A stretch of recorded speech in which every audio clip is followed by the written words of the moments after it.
And how bad is Galvis's injury? He's just day-to-day right now.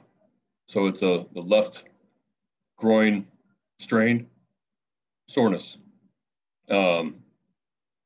Just kind of tighten up on him a little bit.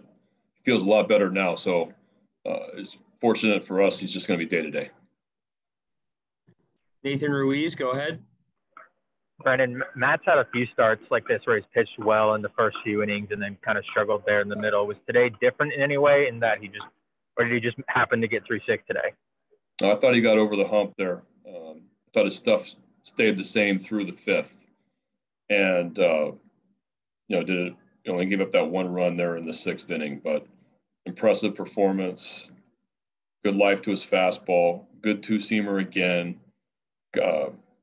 Like the slider and the curveball. He's a competitor, and he competes with what he's got. And, he knows how to pitch. So he's continuing to get stronger every outing. Rich Dubroff, go ahead. Hey, Brandon, were you surprised by that power, by the power that Cedric has been showing here? Tell you what, go left on left off Justin Wilson, who I know very well. You don't see that very often. And not only hit a homer, but go dead center. It shows you the power that Cedric has. All year I've been impressed with him left on left. Got a double at bat before off a really tough left-hander on a breaking ball. Then he goes dead center. So,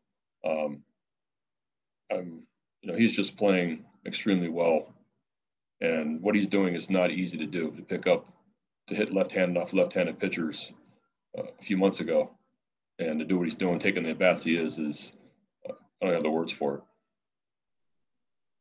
Next question is from Joe Trezza. Brandon, what did you see on Austin's throw from left to third, and how big of a play was that for you? It was a big play. Austin Hayes,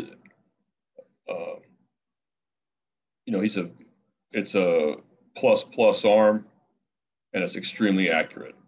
And he looks for plays like that. He wants to throw.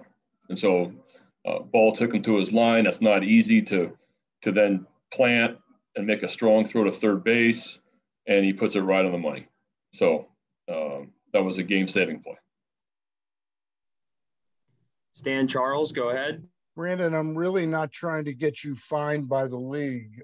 How impressive was our starting pitcher's name, Matt Harvey's performance in light of how erratic the umpire's strike zone was?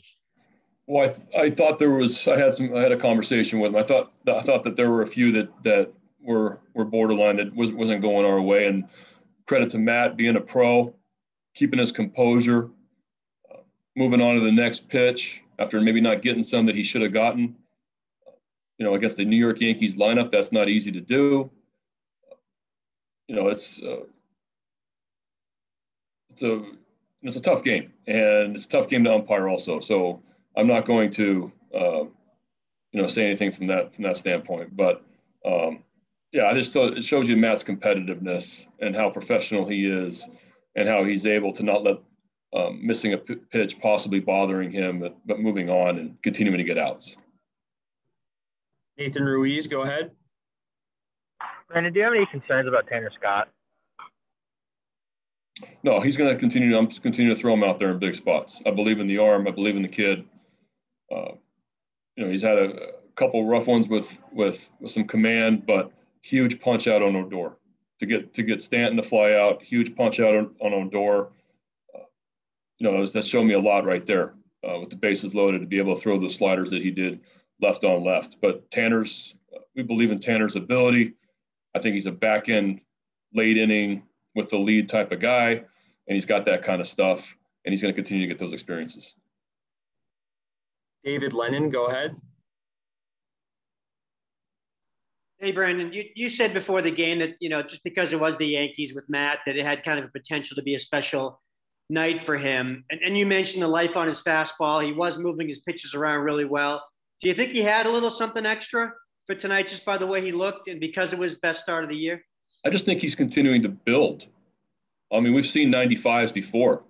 But that one thing that you haven't seen before really is the two-seamer, and the two-seamer that he can work into righties that's got depth that still has 92 to 94, and that's tough. So for them to be able to sit on four-seamers that maybe out over the plate at 93 to 95, now he's got the two-seamer that he can work to the other side of the plate. That's got some nice dive to it. You saw some ground balls with it tonight. So now he's got two different fastballs that he can utilize. So I think he's just still kind of learning how to pitch a little bit with that two-seamer.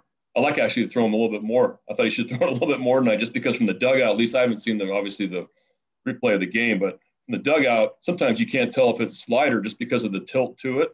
It's kind of the old school sinker baller that you don't see anymore, but he's also got the 95 with the four-seamer too. So I thought he utilized both really well tonight. Thanks, Brandon. And we have time for one last question from Mark Viviano.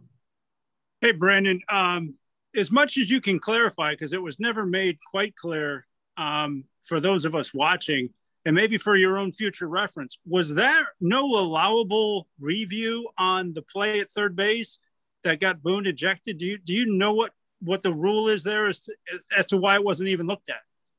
Because you only have a certain amount of time to hold the play. Okay.